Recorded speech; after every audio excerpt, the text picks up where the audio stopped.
Well, Canadians are waking up to uncertainty after U.S. President Donald Trump's deadline for economy-wide tariffs passed. It comes amid the push for Canada to diversify trade partners.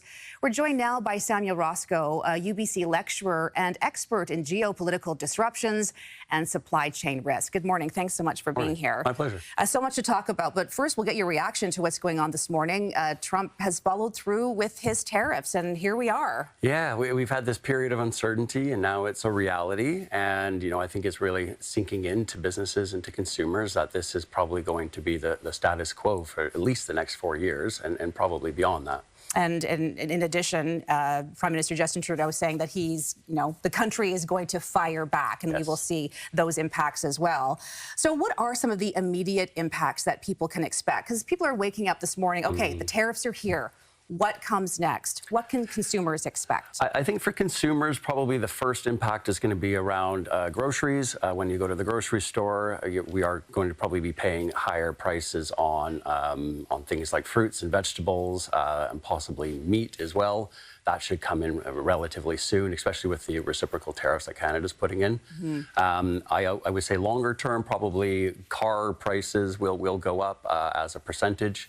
And we could also see the cost of construction, such as building homes. That would probably be another area that would be hit, especially in BC here. And there's a concern about how industries will respond and job losses. How long do you anticipate before we see those kinds of things? I mean, I think unfortunately that will probably be a reality in 2, 3, 4 months, something like that, as U.S. companies began to sort of pivot and look for other sources of supply. They'll either look domestically or they'll look overseas. And I think that could be something that will be in the near-term horizon, unfortunately. So let's look at what Canada is in a position to be able to do. More than 3/4 of Canadian exports go to the United States. That's a lot. Now there's talk about diversifying our trade relationships. Where would we turn to? Who would want to buy from us? How long could that take? Well, I think a lot of countries want to buy from Canada. I think they, especially our raw materials, our resources are abundant here, and we have relied on the U.S. just because it's close. But I think Europe, the EU, is a huge market for us. The UK, also India, where we need to get the trade arrangements set up with India and get that running. And I think that is a huge opportunity for us. And how long, once we get those deals in place, can we get that money flowing? I think very, very quickly, I would hope. I think it is going to take support from policymakers. I think we need the ministers and policymakers to get behind BC businesses and really be helping them to make those trading arrangements. And if we have that support from policy leaders, then definitely it could be within 6 months to a year to be able to get those new contracts. There's also lots of talk, when we're talking about this, about getting rid of the interprovincial trade barriers. How would that assist? Well, I think that's already happening because of the push from President Trump. I think Canadian ministers have really been pushing for interprovincial trade barriers to come down. I think that helps just in terms of us in BC trading with Alberta and Saskatchewan, for instance. And that just allows things like trucking to move between provinces without having to change gauges or change trailers. It allows people who work in BC to also to be able to work in Alberta and also with issues around health and safety. It just allows us to have a lot more freedom to buy Canadian, to be part of this sort of buy Canadian movement.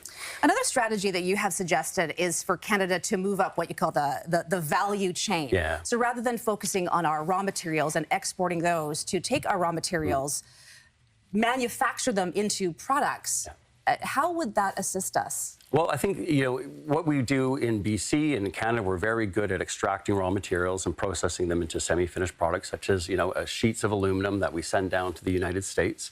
The problem is if we want to trade with Europe and India, for instance, sheets of aluminum are very heavy and transportation costs are very high as a percentage of that. If we are able to move up the value chain and change aluminum into even rolled coils of aluminum, change it into auto parts, then you have higher value and you can actually begin to ship that to places like India. And the cost of transportation is actually a smaller percentage of that overall value. So that allows us to open up other markets and it allows us to really have the potential to reach out to these trade partners. It would take a major ramp up of manufacturing on a big scale here in Canada. So that's not a short term, that's a long term short-term solution. No, and it needs industrial strategy. It needs, again, policymakers have to be driving this and putting the money behind it. Otherwise, businesses just can't afford to invest in that. Well, it's a big list of to-do for Canada right now. Samuel Roscoe, expert in geopolitical disruptions and supply chain from UBC, thank you so much for your insight this morning. Yeah, thank you very much. Coming in.